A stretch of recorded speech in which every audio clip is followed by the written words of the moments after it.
The heat shimmered off the main street of Tucson, Arizona, where Katherine Owens stood frozen outside the general store, her basket of supplies trembling in her hands as Mrs. Eleanor Hawthorne's voice carried across the dusty thoroughfare, loud enough for half the town to hear, that a decent woman would mourn her husband properly, instead of parading around like some shameless hussy, looking for the next man to warm her bed. Katherine felt the blood drain from her face as several townspeople turned to stare, their expressions ranging from curiosity to judgment. It had been 18 months since her husband Thomas died from pneumonia, leaving her alone on their small ranch with nothing but debts and a broken-down fence line. 18 months of scraping by, of working until her hands bled, of lying awake at night wondering how she would survive another winter. And now, because she had accepted an invitation to Sunday supper from Martin Weston, the banker's son, the entire town seemed ready to condemn her. "I only meant to suggest that perhaps you should wait longer," Eleanor continued, her voice dripping with false concern as she adjusted her expensive hat. "Poor Thomas has barely been in the ground 2 years. What would people think?" Katherine's throat tightened, but she refused to cry in front of these people. She was 24 years old, far too young to resign herself to a lifetime of loneliness just because propriety demanded it. Thomas had been a good man, but he was gone, and she had to think about her future. The ranch was failing, and she could not hold it together much longer on her own. "Mrs. Hawthorne, I appreciate your concern," Katherine said quietly, though her voice shook with suppressed emotion. "But my choices are my own." "Your choices reflect on all of us," Eleanor sniffed. "Decent women do not throw themselves at men so quickly after their husbands pass. It is unseemly." Katherine opened her mouth to respond, but a deep voice cut through the tension before she could speak. "Seems to me, a woman has the right to choose her own happiness without the whole town passing judgment."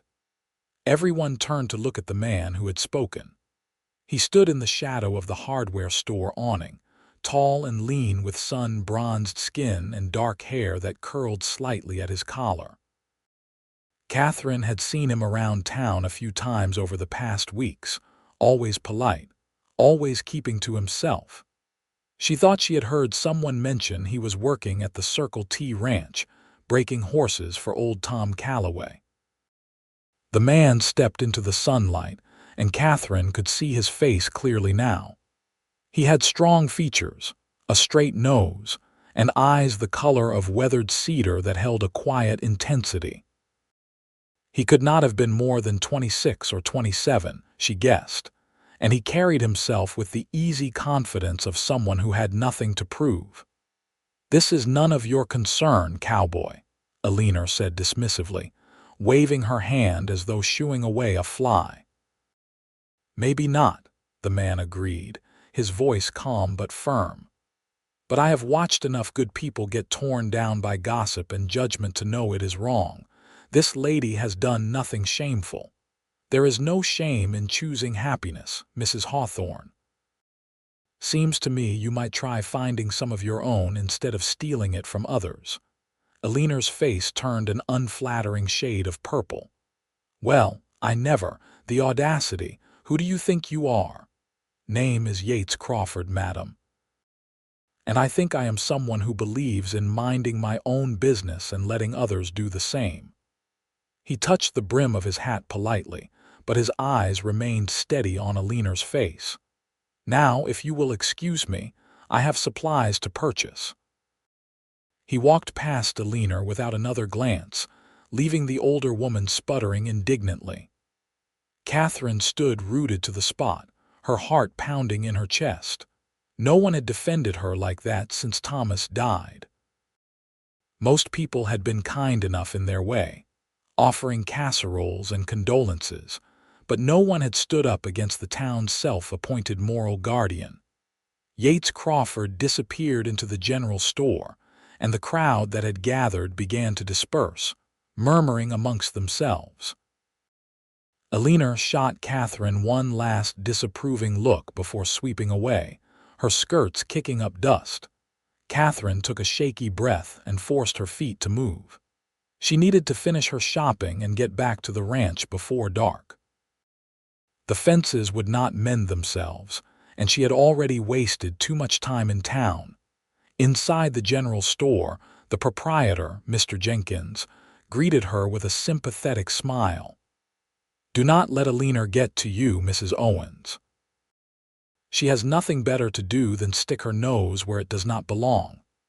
"Thank you, Mr. Jenkins," Katherine murmured, setting her basket on the counter.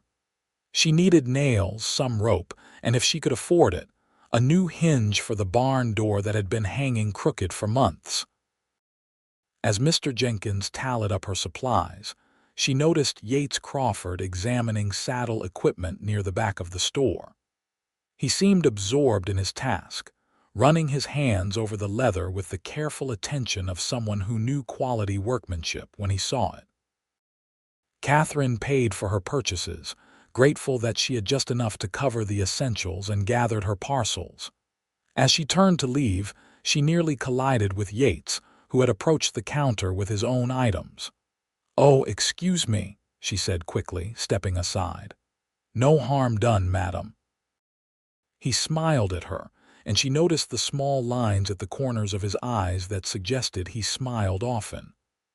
"I hope what happened out there did not upset you too badly." Katherine hesitated, unsure how to respond.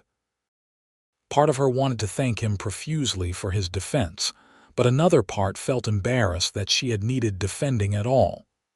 "That was kind of you, Mr. Crawford. You did not have to speak up." "Maybe not, but it felt like the right thing to do." He shifted his weight, and she noticed he favored his left leg slightly. An old injury, perhaps. Nobody should have to endure that kind of treatment, especially not for wanting to move forward with their life. "Not everyone in town shares your opinion," Katherine said with a bitter smile. "Then they are fools," Yates said simply. "Begging your pardon for speaking plainly, but mourning is a personal thing. Nobody else has the right to tell you how long it should last or when you are allowed to seek companionship again." His words struck something deep inside her, a chord of validation she had not realized she desperately needed to hear. "Thank you," she said softly. "Truly." "You are welcome, Mrs. Owens." He touched his hat again in that polite gesture she was beginning to associate with him. "I hope the rest of your day goes better." Katherine nodded and made her way out of the store, her mind whirling with thoughts she could not quite organize. The encounter had shaken her more than she wanted to admit, both Alina's public shaming and Yates Crawford's unexpected defense. The ride back to her ranch took nearly an hour, and by the time she arrived, the sun was beginning its descent toward the horizon, painting the desert landscape in shades of gold and amber. The ranch itself was modest, just a small house, a barn that desperately needed repairs, and corrals that held nothing but memories of better times when Thomas had been alive, and they had kept horses and cattle. Katherine unloaded her supplies and spent the remaining daylight hours working on the fence line, hammering nails until her arms ached and her hands were covered in splinters. The physical labor helped clear her mind, but it could not erase the sting of Alina's words or the warmth she had felt when Yates Crawford had spoken in her defense. As darkness fell, she returned to the house and prepared a simple supper of beans and cornbread. She ate alone at the small kitchen table, the silence of the house pressing in around her. This was her life now, had been her life for 18 months. Solitude, hard work, and the constant worry about money and survival. Martin Weston's invitation to Sunday supper suddenly felt less appealing than it had before. Martin was pleasant enough, educated and well-mannered, but Katherine knew exactly what that supper invitation represented. Martin's father wanted to expand his landholdings, and Catherine's ranch, small as it was, bordered several prime parcels. Martin had made it clear that he was looking for a wife, and Katherine knew she should feel grateful for his interest. But she did not love Martin, and she was fairly certain Martin did not love her either. It would be a practical arrangement, nothing more. Was that really so wrong? People married for practical reasons all the time, especially out here where survival often depended on partnership. Katherine washed her dishes and prepared for bed, her thoughts still tangled. She thought about Thomas, about the love they had shared, brief as it had been. They had only been married 3 years when he died, barely enough time to truly build a life together. Was she dishonoring his memory by considering remarriage? Or was she honoring it by choosing to keep living instead of burying herself alongside him? Sleep came slowly, and when it did, her dreams were confused and restless. The next morning dawned clear and hot, promising another scorching day. Katherine rose early and tended to her chickens, the only livestock she had managed to keep. She collected eggs and fed the hens, then set about her daily chores with mechanical efficiency. Around mid-morning, she heard the sound of hoofbeats approaching. Her heart sank, assuming it was Martin come to check on her after yesterday's scene in town. But when she stepped outside, shading her eyes against the brilliant sun, she saw it was not Martin at all. Yates Crawford sat astride a handsome chestnut gelding, leading a second horse behind him. He raised a hand in greeting as he approached, and Katherine felt an unexpected flutter in her chest. "Morning, Mrs. Owens," he called out as he reined in his horse near the house. "I hope I am not intruding." "Mr. Crawford," Katherine said, surprised. "What brings you out here?" Yates dismounted with an easy grace despite his slight limp. "I was out riding and noticed your fence line looks like it could use some work. Thought I might offer a hand if you would not mind the help." Katherine blinked, taken aback. "That is very kind, but I could not possibly ask you to do that." "You are not asking. I am offering." He smiled that warm smile again. "I am good with my hands and I have got the day free. Besides, some of those posts look ready to fall over in a strong wind. Would not want your property line getting disputed because the markers disappeared." He had a point. Katherine had been struggling with the fence line for weeks, but the work was slow going when she had to do it alone. Still, accepting help from a man she barely knew felt strange, especially after yesterday's public humiliation. "I would pay you for your time," she said finally. Yates shook his head. "No payment necessary. Consider it a neighborly gesture. That is what people do out here, is it not?" "Help each other." "Not in my experience," Katherine said with a trace of bitterness. "Most people in this town seem more interested in tearing each other down than building each other up." "Then let me be the exception." Yates's expression turned serious. "Look, Mrs. Owens, I know we do not know each other well, but I meant what I said yesterday. You have nothing to be ashamed of, and you should not have to face everything alone. If I can help make your life a little easier, I would like to do that. No strings attached, no expectations. Just one person helping another." Katherine studied his face, searching for any sign of ulterior motive. But Yates Crawford's eyes were honest and open, and something in her gut told her she could trust him. Maybe she was being foolish, but she was tired of being suspicious, tired of feeling like she had to guard herself against everyone. "All right," she said quietly. "Thank you. The tools are in the barn." They worked together through the morning, replacing broken posts and restringing wire. Yates proved to be as capable as he had claimed, working with the efficient ease of someone who had spent years doing manual labor. He did not talk much while he worked, but when he did speak, his words were thoughtful and kind. Katherine found herself relaxing in his presence, the initial awkwardness fading as they fell into a comfortable rhythm. There was something calming about Yates, a steadiness that reminded her of the desert itself, unchanging and reliable. Around noon, Katherine insisted they take a break. She brought out water and some leftover cornbread, and they sat in the shade of the barn, grateful for the reprieve from the blazing sun. "You have got a good piece of land here," Yates observed, looking out over the property. "With some work, you could make something really fine of it."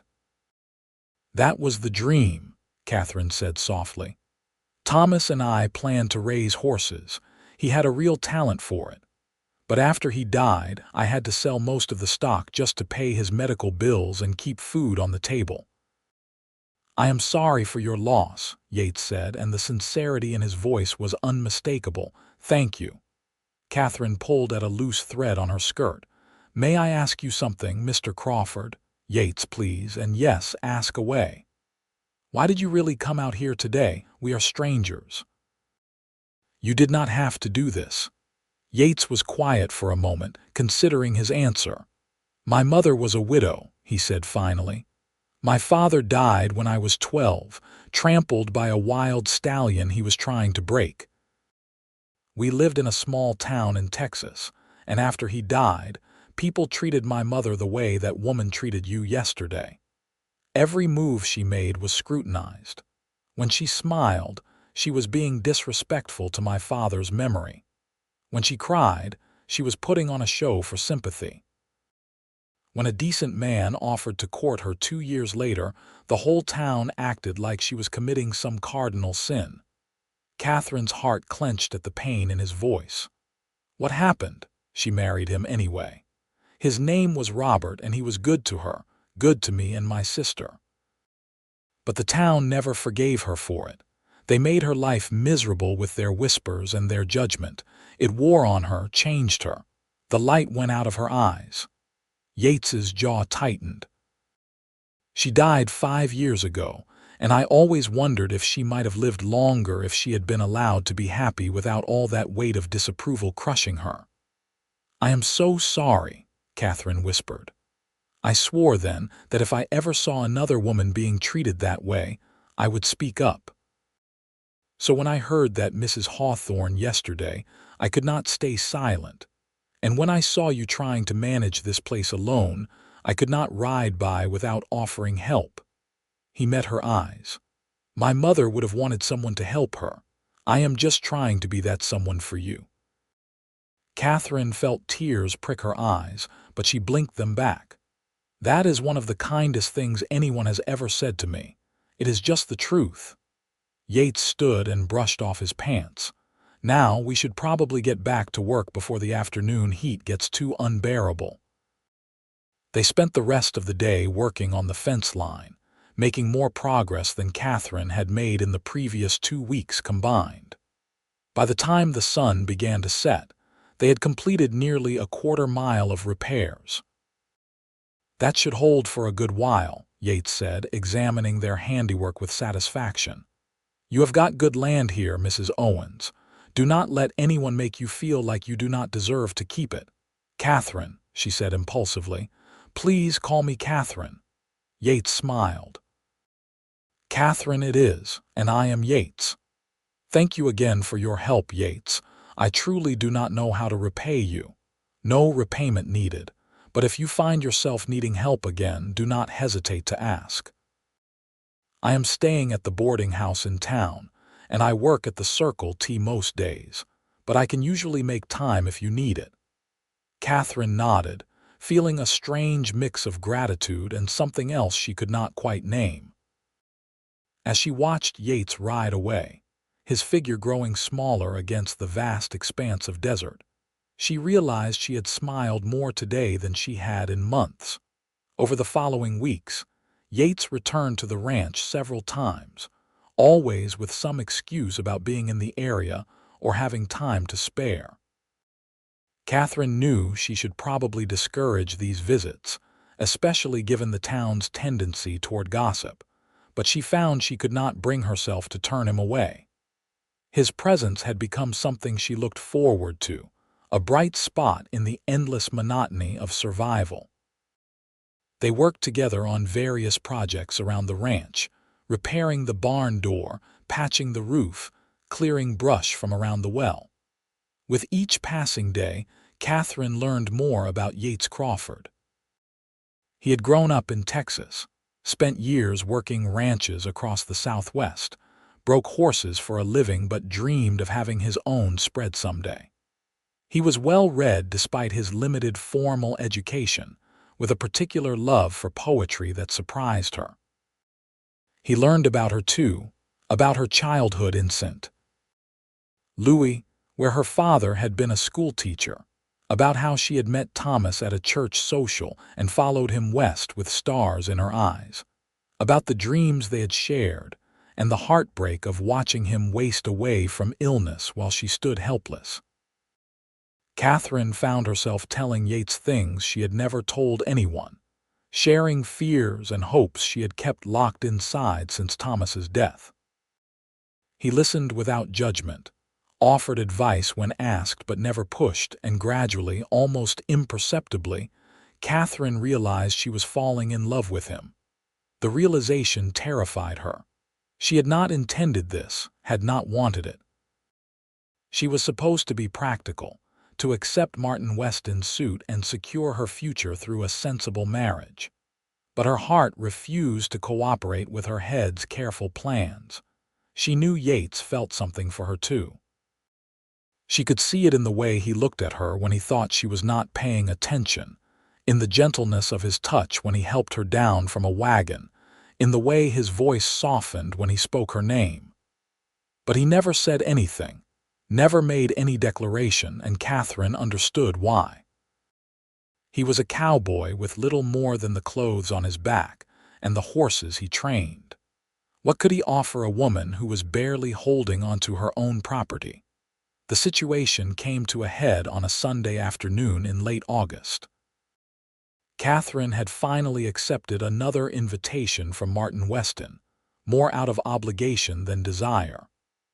Martin had been patient, giving her space after the incident with Eleanor Hawthorne, but now he was pressing for an answer to his unspoken question. Katherine dressed in her best Sunday dress, a dark blue calico that had been her favorite before Thomas died. She pinned up her honey-colored hair and tried to summon enthusiasm for the afternoon ahead. Martin arrived promptly at 2 in his smart buggy, looking every inch the prosperous banker's son in his tailored suit. He was handsome enough, Katherine supposed, with his carefully trimmed mustache and polished manners. But when he smiled at her, she felt nothing, no flutter of excitement, no warmth in her chest. "You look lovely, Katherine," Martin said, helping her into the buggy. "Thank you, Martin. You are very kind." They rode toward town in relative silence, Martin occasionally commenting on the weather or some piece of business news. Katherine tried to focus on his words, but her mind kept drifting to Yates, wondering what he was doing on this hot afternoon, whether he was thinking of her. As they entered town, Katherine noticed people staring, whispering behind their hands. She held her head high, refusing to show how much their judgment still stung. Let them talk. She had every right to accept an invitation to Sunday supper. But as the buggy turned onto Main Street, Katherine's heart sank. There, standing outside the boarding house, was Yates Crawford. He stood with his hat in his hands, his dark hair ruffled by the breeze, and the look on his face when he saw her in Martin's buggy was like a physical blow. Their eyes met for just a moment, and Katherine saw hurt flash across Yates's features before he carefully schooled his expression into neutrality. He nodded politely, replaced his hat, and turned to walk in the opposite direction. Katherine's chest constricted painfully. She wanted to call out to him, to explain, but what would she say? That she was considering marrying Martin for practical reasons while her heart belonged to a cowboy who had never asked for it. That she was choosing security over happiness because she was too afraid to do otherwise. The rest of the afternoon passed in a blur. Martin's family was polite enough, though his mother watched Katherine with an assessing eye that made her feel like livestock being evaluated for purchase. The meal was elaborate and delicious, but Katherine tasted none of it. All she could think about was the look on Yates's face. After supper, Martin walked Katherine out to the garden, away from his family's watchful eyes. The sun was setting, casting long shadows across the carefully manicured flower beds. "Katherine," Martin began, his voice formal and practiced, "I think you know why I have invited you here today. I have great respect for you, and I believe we could make a mutually beneficial partnership. Your land adjoins several properties my father is interested in acquiring, and you need financial stability. If you would agree to marry me, I could ensure you never have to worry about money again. You would want for nothing." Katherine stared at him, waiting for him to mention love, affection, even simple companionship. But Martin simply stood there, looking expectant, as though he had just presented her with a business proposal rather than a marriage offer. "Martin," Katherine said slowly, choosing her words carefully, "do you have any feelings for me at all?" Martin looked taken aback by the question. "Of course I have feelings for you. I respect you greatly. I think you are a sensible woman who understands the practical realities of life out here. But do you love me?" Martin shifted uncomfortably. "Love is a luxury, Katherine. What we need is partnership, mutual benefit. Love can grow over time, but respect and compatibility are more important foundations for a lasting marriage." Katherine felt something inside her crystallize into certainty. Martin was not wrong exactly. Many successful marriages were built on exactly what he described. But Katherine had loved once, had experienced the joy and passion of a true partnership, and she knew now that she could not settle for less. She deserved more than being someone's practical choice, more than a marriage based on property values and social convenience. "I am sorry, Martin," she said firmly. "I cannot marry you." Martin's face registered genuine surprise. "Katherine, be reasonable. You cannot manage that ranch alone. You need help, financial support. I am offering you security, a comfortable life. I know you are, and I appreciate it. But I deserve to be more than a business transaction. I deserve to be with someone who loves me, who wants me for more than just my land or my respectability." "You are being foolish," Martin said, his voice hardening. "Do you think that Cowboy is going to offer you anything better?" "Crawford has nothing, Katherine. He is a drifter who breaks horses for a living. He cannot give you stability or security or any kind of future." So Martin knew about Yates. Of course he did. The whole town probably knew by now. "Maybe not," Katherine said quietly. "But he has given me something you never have." "And what is that?" "Hope, and the belief that I deserve to be happy." Martin's expression turned cold. "You are making a mistake, Katherine. When you are struggling to keep that ranch afloat, when you are alone and desperate, do not come to me expecting charity." "I would not dream of it," Katherine said, keeping her voice steady despite the anger rising in her chest. "Thank you for the supper, Martin. I can find my own way home." She turned and walked away before he could respond, her heart pounding but her head held high. She had no idea what she was going to do now, how she was going to manage, but she knew with absolute certainty that refusing Martin had been the right choice. Katherine walked through town as dusk settled over Tucson, the streets emptying as families gathered for their evening meals. She knew she had a long walk ahead of her back to the ranch, but she did not care. She needed the time to think, to process what she had just done. She was passing the boarding house when a familiar voice called out to her. "Katherine, what are you doing walking alone?" She turned to see Yates emerging from the boarding house, concern etched on his face. Her heart leaped at the sight of him, and suddenly all the careful control she had maintained throughout the afternoon crumbled. "I told Martin I would not marry him," she said, And to her horror, her voice broke on the words. Yates was at her side in an instant, his hand gentle on her arm. "Come inside, get off the street. You look done in." He guided her into the boarding house's small parlor, blessedly empty at this hour. Katherine sank onto the worn sofa, and suddenly the tears she had been holding back came flooding out. Yates sat beside her, not touching her but close enough that she could feel his solid presence, his steady calm. "I am sorry," Katherine gasped, trying to regain her composure. "I do not know what is wrong with me." "Nothing is wrong with you," Yates said gently.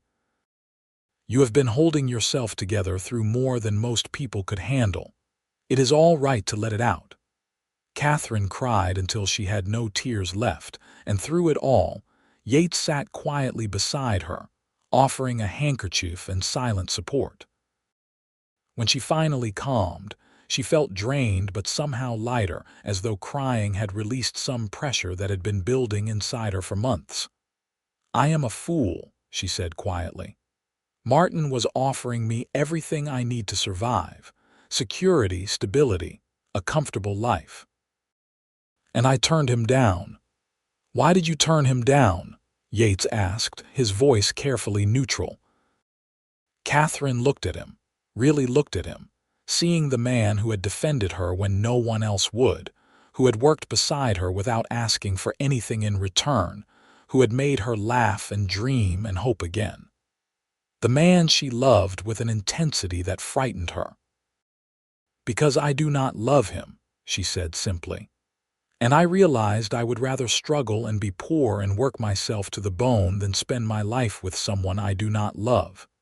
Yates's expression softened, and he reached out to take her hand.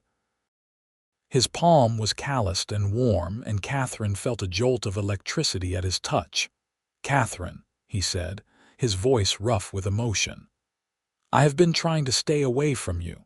I know I have no right to complicate your life, no right to feel the way I do about you. I have nothing to offer you but hard work and uncertainty, but I cannot watch you marry someone else without telling you the truth." Katherine's breath caught in her throat. "What truth?" "That I love you.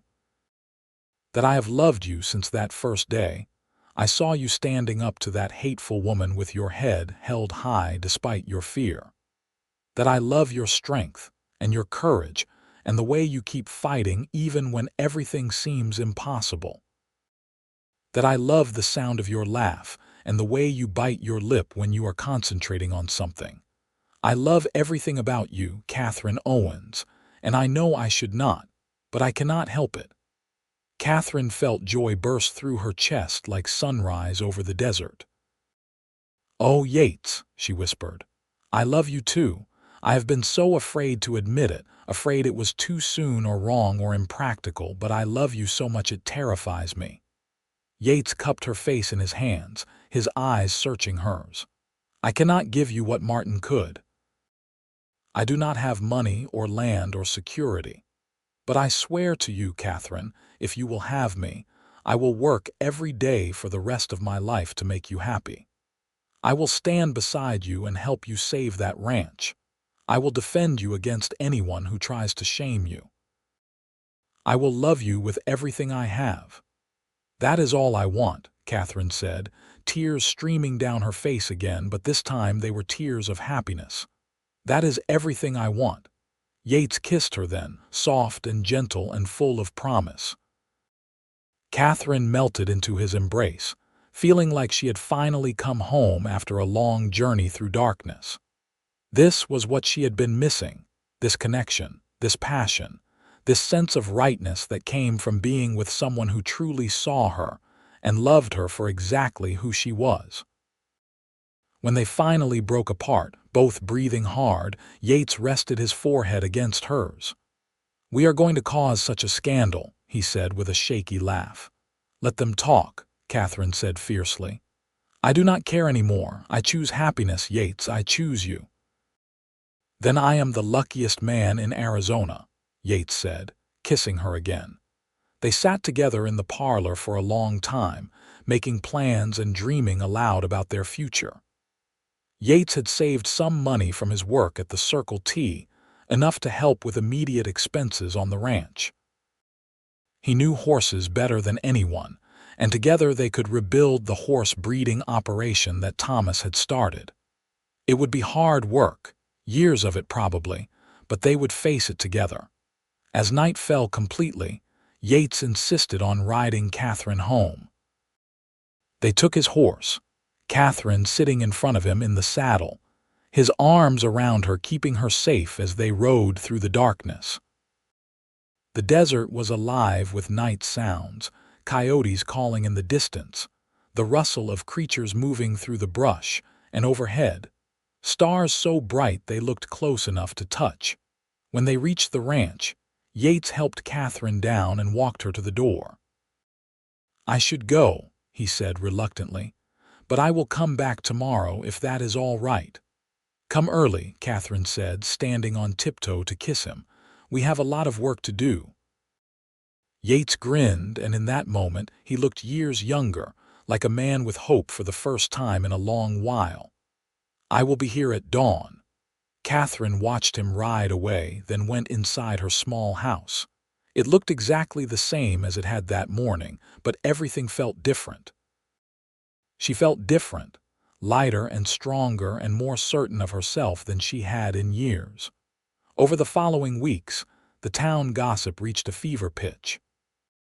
Katherine and Yates made no attempt to hide their relationship, and the scandal of the widow choosing a poor cowboy over the banker's son provided endless fodder for wagging tongues. Eleanor Hawthorne was particularly vocal in her disapproval, loudly proclaiming that Katherine had lost all sense of decency and would live to regret her shameful choices. But Katherine discovered something liberating about no longer caring what people thought. She and Yates worked side by side every day, rebuilding the ranch with their own hands and their shared vision. Yates moved into the small bunkhouse on the property, maintaining propriety even as everyone assumed the worst, and threw himself into the work with tireless dedication. By October, they had repaired all the fencing, rebuilt the barn, and purchased their first breeding pair of horses with the money Yates had saved and what little Katherine had left. The mare was a beautiful paint with intelligent eyes, and the stallion was a strong bay with excellent lines. It was a modest beginning, but it was a beginning. One evening, as they sat on the porch watching the sunset paint the sky in shades of orange and purple, Yates reached into his pocket and pulled out a small box. "I know we have not known each other long," he said, his voice nervous in a way Katherine had never heard before. "But I also know that what we have is real and true and worth building a life on. Katherine Owens, would you do me the honor of becoming my wife?" He opened the box to reveal a simple gold band with a small turquoise stone set in it. It was not fancy or expensive, but it was beautiful in its simplicity. "It belonged to my mother," Yates said softly. "The only thing of hers I kept. I would be honored if you would wear it." Katherine's eyes filled with tears as she looked from the ring to Yates's face, seeing the love and hope and vulnerability there. "Yes," she whispered. "Yes, I will marry you, Yates Crawford. I would be proud to be your wife." Yates slipped the ring onto her finger and it fit perfectly. He kissed her then, deep and passionate, and Katherine felt joy flood through her entire body. This was what happiness felt like, she realized. This sense of rightness, of being exactly where she was meant to be with exactly the person she was meant to be with. They were married 3 weeks later in a simple ceremony at the church. Only a handful of people attended, those few friends and neighbors who had stood by Katherine through everything. Eleanor Hawthorne and her circle were notably absent, but Katherine did not care. All that mattered was Yates standing beside her, handsome in his best suit, repeating his vows with a voice that shook with emotion, when the preacher pronounced them man and wife, and Yates kissed her in front of God and everyone. Katherine felt like her heart might burst from happiness. She was no longer Katherine Owens, tragic widow and object of town gossip. She was Katherine Crawford, beloved wife and partner in building a future. Their wedding night was spent in the small ranch house that would be their home, making love with a tenderness and passion that left them both breathless. Yates was gentle and attentive, taking his time to explore and worship every inch of her body, and Katherine responded with an abandon she had never known she was capable of. They came together with a sense of rightness that went beyond the physical, a joining of souls as much as bodies. Afterward, they lay tangled together in the darkness, Yates's hand resting possessively on Katherine's hip, her head on his chest listening to the steady beat of his heart. "I love you," Katherine whispered into the darkness. "I love you too," Yates replied, pressing a kiss to the top of her head. "More than I ever thought it was possible to love another person. Do you think we can really make this work? The ranch, I mean. I think we can do anything together," Yates said with quiet confidence. "It will not be easy, but nothing worth having ever is. We will work hard and we will build something good here. I believe that with everything I am." Katherine smiled against his chest. "Then I believe it too." The first year of their marriage was indeed hard. They worked from sunrise to sunset, breeding and training horses, slowly building a reputation for quality stock. Money was tight, and there were times when Katherine wondered if they had been foolish to think they could succeed. But Yates never wavered, never complained, and his steady faith in their future kept her going through the difficult times. In the spring, their mare gave birth to a beautiful colt with the paint's coloring and the bay's strong build. It was the first foal born on their ranch, and Katherine and Yates stayed up all night watching the birth, holding hands and marveling at the tiny creature struggling to its feet on spindly legs. "That right there," Yates said, his voice thick with emotion, "that is the beginning of everything we have been working toward." Katherine squeezed his hand, feeling tears of joy prick her eyes. "We did it. We really are going to make this work." Word of the successful foaling spread, and slowly, cautiously, people began coming to look at their horses. Yates's reputation as a horse trainer was already solid, and Katherine's determination and business sense complemented his skills perfectly. By the end of their first year together, they had sold 3 trained horses and had orders for 2 more. It was not wealth by any means, but it was enough to keep the ranch running and buy supplies for the coming year. More importantly, it was proof that their dream was viable, that they could build a life together through hard work and love. The town's attitude toward them began to shift gradually. It was hard to maintain disapproval in the face of Katherine and Yates's obvious happiness and growing success. Even Eleanor Hawthorne eventually stopped her vocal criticism, though she never quite managed to offer an apology. Martin Weston married a young woman from a wealthy family in Phoenix, a marriage that was clearly based on the same practical considerations he had proposed to Katherine. Katherine sometimes saw him in town and always nodded politely, bearing no ill will. Martin had offered her what he thought she needed, but Yates had given her what she truly wanted. In their second year of marriage, Katherine discovered she was pregnant. The news filled both of them with joy and terror in equal measure. They had been so focused on building the ranch that the possibility of children had remained abstract, something to think about later. But now it was real and immediate, and everything took on new urgency. Yates became almost comically protective, insisting Katherine rest more and take on less physical labor. Katherine, healthy and strong, mostly ignored his hovering, but she appreciated the love behind it. They prepared a room in the house for the baby, painting it sunny yellow and building a cradle from wood Yates carefully selected and sanded until it was smooth as silk. Their son was born on a cold January morning, arriving with the dawn and announcing his presence with a lusty cry that made both his parents laugh through their tears. They named him Thomas Yates Crawford, honoring both Catherine's first husband and his father.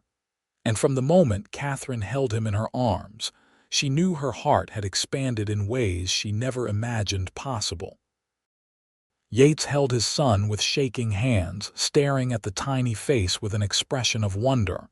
"He is perfect," he whispered. "You are perfect. I love you so much, Katherine." "I love you too," Katherine said, her voice weak but happy. "We made a family, Yates. We really did it." Thomas was a healthy, happy baby who seemed to take after his father in temperament, calm and observant. Katherine adjusted to motherhood with the same determination she brought to everything else, though she quickly discovered that caring for an infant while helping run a ranch was more challenging than she had anticipated. But Yates was a devoted father, waking in the night to help with feedings, strapping Thomas to his chest in a sling while he worked so Katherine could rest. They found their rhythm, learning to balance parenting with the demands of the ranch, and through it all, their love for each other deepened and matured. The ranch continued to grow. By Thomas's second birthday, they had 8 horses in their breeding program and a waiting list of buyers.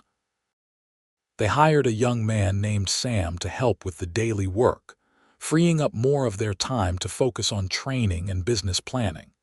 Katherine sometimes thought about that day in town when Alina Hawthorne had shamed her for wanting to remarry, and about Yates stepping forward to defend her. It seemed like a lifetime ago, though it had been less than 4 years.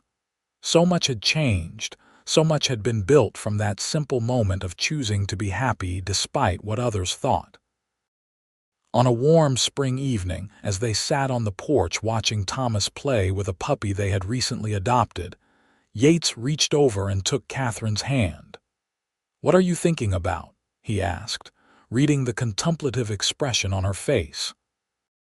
"I was thinking about how lucky I am," Katherine said honestly. "How different my life might have been if you had not spoken up that day, if I had chosen safety over happiness." "I think you would have found your way eventually," Yates said. "You are too strong and too stubborn to let anyone keep you down for long," Katherine laughed. "Maybe, but I am grateful it was you. I am grateful for every moment we have had together, even the hard ones." "Especially the hard ones," Yates agreed. "That is when we learned what we were really made of, what we could accomplish together."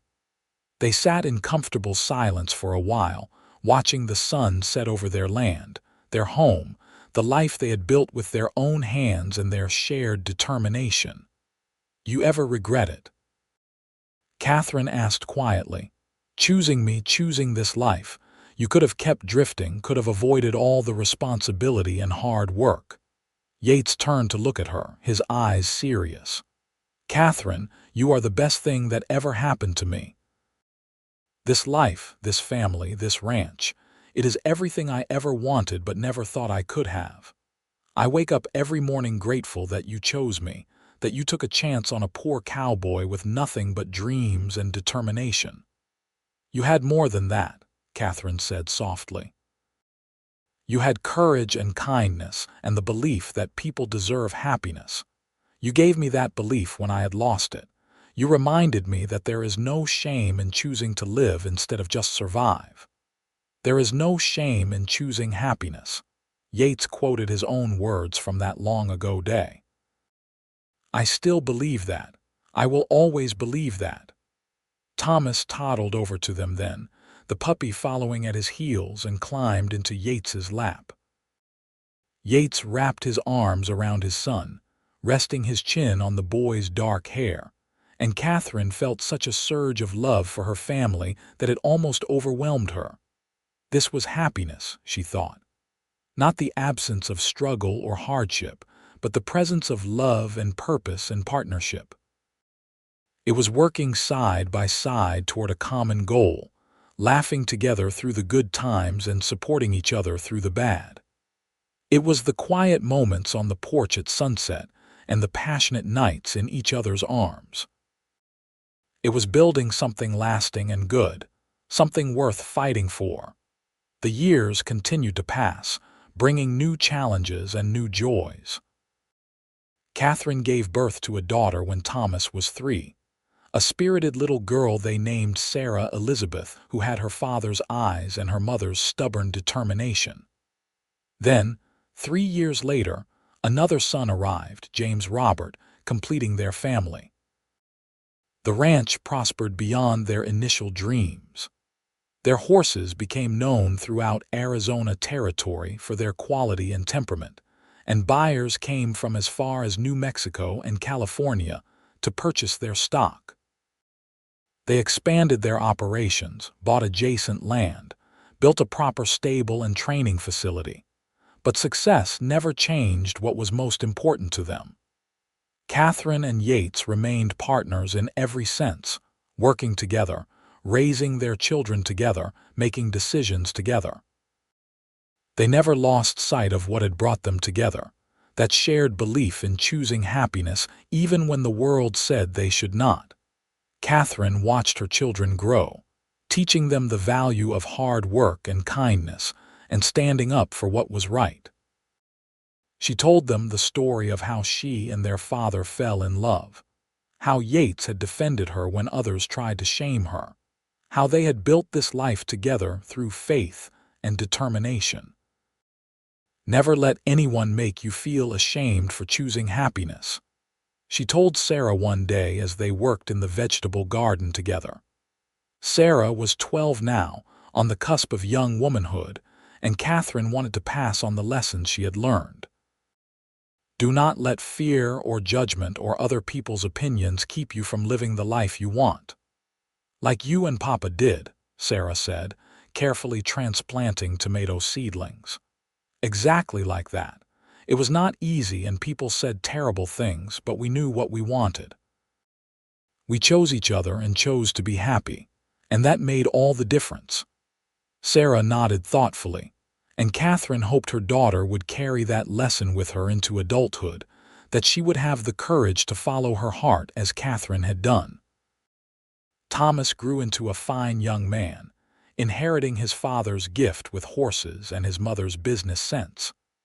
James was the dreamer of the family, always with his nose in a book or wandering the desert looking for interesting rocks and plants. Each child was different, each loved fiercely by parents who understood that family was the most important thing they would ever build. On their 10th wedding anniversary, Yates surprised Katherine with a trip to Tucson for a special dinner at the hotel restaurant, just the two of them. They dressed in their finest clothes, Katherine in a new dress of deep green that brought out the color of her eyes, Yates in a suit that made him look almost uncomfortable in its formality. As they walked into the restaurant, Katherine noticed Eleanor Hawthorne sitting at a corner table with her husband. The older woman's eyes widened slightly when she saw them, and for a moment, Katherine expected another scene, another public shaming. But instead, Eleanor stood and approached them, her expression uncertain. "Mrs. Crawford," she said stiffly. "Mr. Crawford, I wonder if I might have a word." Katherine exchanged a glance with Yates, who shrugged slightly. "Of course, Mrs. Hawthorne." Eleanor took a deep breath, and for the first time since Katherine had known her, she looked genuinely uncomfortable. "I owe you an apology," she said quietly. "For the things I said years ago, for the way I treated you. I was wrong and I am sorry." Katherine stared at her in shock. This was the last thing she had expected. "I have watched you and your family over these years," Eleanor continued. "I have seen how hard you work, how well you have done, how happy you are, and I have realized that I was wrong to judge you, wrong to think I knew what was best for your life." She paused, her voice dropping even lower. "My own marriage has not been a happy one, though it looked good on paper. Watching you and Mr. Crawford together, I see what I missed, what I gave up by choosing propriety over passion. I just wanted you to know that I am sorry and that I admire your courage." Katherine felt tears prick her eyes. "Thank you, Mrs. Hawthorne. That means more than you know." Eleanor nodded once, then returned to her table without another word. Katherine and Yates were seated at their own table, and for a moment they just looked at each other. "Did that really just happen?" Yates asked, a smile tugging at his lips. "I think it did," Katherine said, laughing softly. "I never thought I would see the day Eleanor Hawthorne apologized to me." "Maybe we changed more than just our own lives," Yates said thoughtfully. "Maybe by choosing to be happy, we showed other people that it was possible, that they did not have to settle for less than what they truly wanted." "I like that thought," Katherine said, reaching across the table to take his hand. "That our happiness could inspire others to seek their own." They enjoyed their dinner, talking and laughing like the young lovers they had once been. The years had added lines to their faces and gray to their hair, but the love between them had only grown stronger, deeper, more resilient. After dinner, they walked through the town square, which had been decorated with lanterns for a community celebration. Music drifted from the bandstand and couples danced in the warm evening air. "Dance with me," Yates said, pulling Katherine toward the dancing area. "Here, in front of everyone," Katherine laughed. "Why not? We have never been afraid of what people think." Yates grinned and swept her into his arms, guiding her into a waltz. Katherine relaxed into his embrace, following his lead as they moved together across the square. She was aware of people watching them, but for once, the attention felt benevolent rather than judgmental. Some people were even smiling, nodding approvingly at the couple who had proven everyone wrong. As they danced under the stars, Katherine rested her head against Yates's chest and listened to the steady beat of his heart. This was what she had chosen 10 years ago, this man, this life, this happiness, and she would choose it again every single day for the rest of her life. "I love you," she whispered. "I love you too," Yates replied, tightening his arms around her, "forever and always." The music played on and they danced, lost in each other and the perfect rightness of the moment. Around them, life in Tucson continued, people coming and going, living their own stories, making their own choices. But for Katherine and Yates Crawford, this moment was everything, the culmination of years of hard work and love and unwavering commitment to each other. They stayed in town until late, then rode home under a sky full of stars. The ranch was quiet when they arrived, their children asleep inside with the neighbor woman who was watching them. Yates helped Katherine down from the wagon, and instead of going inside immediately, they stood together in the yard, looking out over their land. The horses moved quietly in their corrals, dark shapes against the darkness. The house stood solid and welcoming, light spilling from the windows. Everything they saw represented something they had built together. Every fence post and barn bore a testament to their partnership. "Do you remember what I said to you the night I proposed?" Yates asked softly. "You said a lot of things that night," Katherine replied with a smile.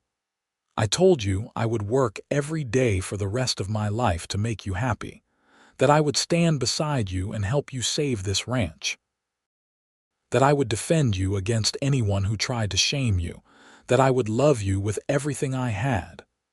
"I remember," Katherine whispered. "I have tried to keep those promises," Yates said, "and I want you to know that I will keep trying every day for the rest of my life." "You are my heart, Katherine Crawford. You are my home and my happiness and my reason for everything."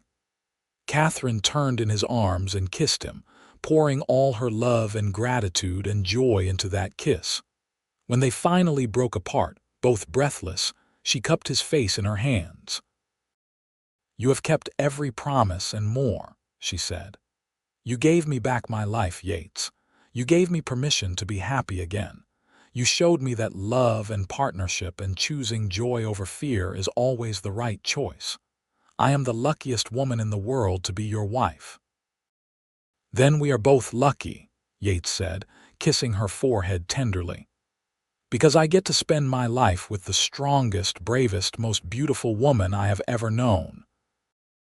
They went inside together, checked on their sleeping children, then retired to their own room where they made love with the practiced intimacy of a long marriage, knowing exactly how to please each other, how to draw out pleasure and connection. Afterward, they lay tangled together in the darkness, Yates's hand resting on Catherine's hip, her head on his chest, listening to his heartbeat. "Tell me about our future," Catherine murmured sleepily.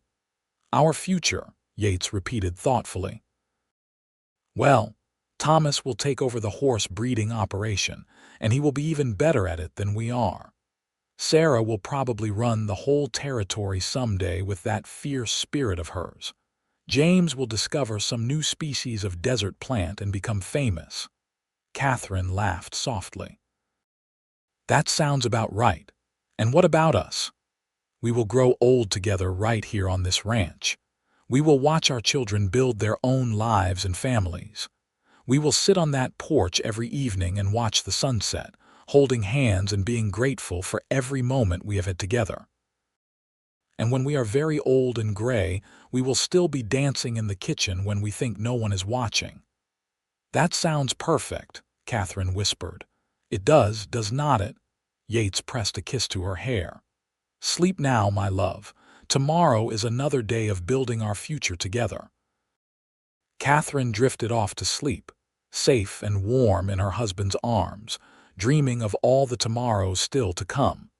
The years continued their steady march, bringing changes and challenges. Thomas married a sweet young woman named Emily and began building his own house on a portion of the ranch.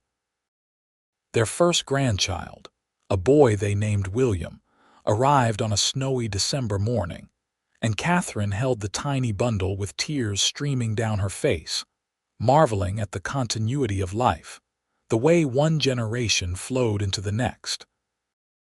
Sarah proved to be every bit as fierce as they had predicted, studying law through correspondence courses, and eventually becoming one of the few female lawyers in the territory.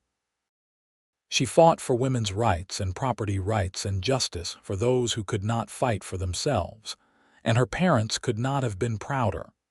James did indeed discover a new species of cactus, which was officially named in his honor.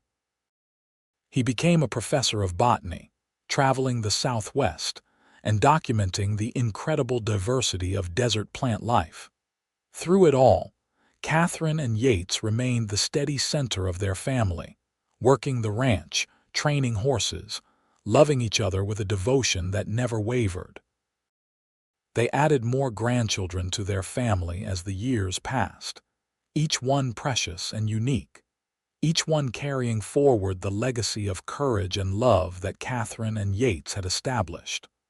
On their 25th wedding anniversary, their children organized a surprise celebration at the ranch.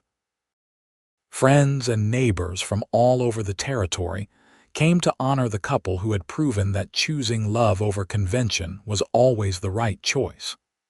There were speeches and toasts, and even a few people who had once judged them harshly now stood to praise their commitment and success. Catherine stood beside Yates, his arm around her waist, looking out at the sea of faces, some familiar from the early days, others new.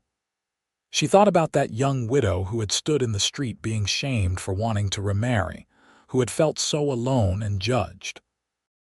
She thought about the cowboy who had stepped forward to defend her, who had offered her not just help but hope. "What are you thinking about?" Yates murmured, echoing the question he had asked her so many times over the years. "I am thinking about how grateful I am," Catherine said softly. "For you, for our family, for every moment of this beautiful life we have built together. I am thinking about how glad I am that I was brave enough to choose happiness." "We were brave together," Yates corrected gently. "That is what made all the difference." As the celebration continued around them, they slipped away to their favorite spot on the porch, watching the sun set over their land one more time. The desert stretched out before them, vast and beautiful and full of promise, just as it had been all those years ago when they first joined their lives together. "You have any regrets?" Katherine asked, though she knew the answer. "Not a single one," Yates replied firmly. "Every choice we made, every challenge we faced, it all brought us here to this moment, to this life. How could I regret any of that?" "I love you," Katherine said, the words as fresh and true as they had been the first time she spoke them. "I love you too," Yates replied, pulling her close. "Today, tomorrow, and forever." The sun dipped below the horizon, painting the sky in brilliant shades of orange and gold and purple, and Katherine and Yates Crawford stood together, watching the end of another perfect day. Behind them, their family and friends celebrated, the sound of laughter and music drifting through the warm evening air. Before them, their land stretched out toward the future, full of possibilities they had created with their own hands and hearts. They had chosen happiness when the world said they should not. They had chosen love over convention, courage over fear, partnership over solitude. And in doing so, they had built something beautiful and lasting, something that would endure long after they were gone. Katherine leaned against her husband, feeling the solid strength of him, the warmth and love that had sustained her through so many years. This was what it meant to truly live, she thought. Not just to survive, not just to exist, but to embrace life fully, to seek joy and love and meaning even when it seemed impossible. "There is no shame in choosing happiness," she whispered, repeating the words that had changed her life. "Never has been, never will be," Yates agreed, kissing the top of her head. They stood together as darkness fell and stars began to appear in the vast Arizona sky, two people who had found each other against all odds and built a life worth living. Their story would be told for generations, passed down to children and grandchildren as an example of what was possible when people had the courage to follow their hearts. And long after they were gone, their legacy would remain, written in the land they had worked, in the family they had raised, in the simple truth they had proven with their lives that there was no shame in choosing happiness, no shame in choosing love, no shame in choosing each other. Their story was one of courage and determination, of standing strong against judgment, and building something beautiful from the ruins of loss. As the night deepened, and the celebration behind them began to wind down, Katherine and Yates finally went inside, hand in hand, ready to face whatever tomorrows remained to them with the same faith and love that had carried them through all the yesterdays. Their story was complete, but the life they had built would continue, a testament to the power of choosing joy over sorrow, love over loneliness, and happiness over the hollow approval of those who would rather judge than understand. They had lived fully, loved deeply, and in doing so had shown everyone around them what was truly possible when people dared to be brave enough to choose their own path. The house settled into quiet as their guests departed, leaving only the sounds of the desert night and the soft breathing of the family sleeping under its roof. Katherine and Yates prepared for bed with the comfortable routine of long marriage, each knowing the other's habits and preferences without needing to speak. As they settled under the quilts Katherine's mother had made years ago, Yates pulled her close, and Katherine rested her head on his chest one more time, listening to the steady rhythm of his heart. "Good night, my love," Yates whispered. "Good night," Katherine replied, closing her eyes with a smile on her face. They drifted off to sleep together as they had done for 25 years, as they would continue to do for all the years that remained.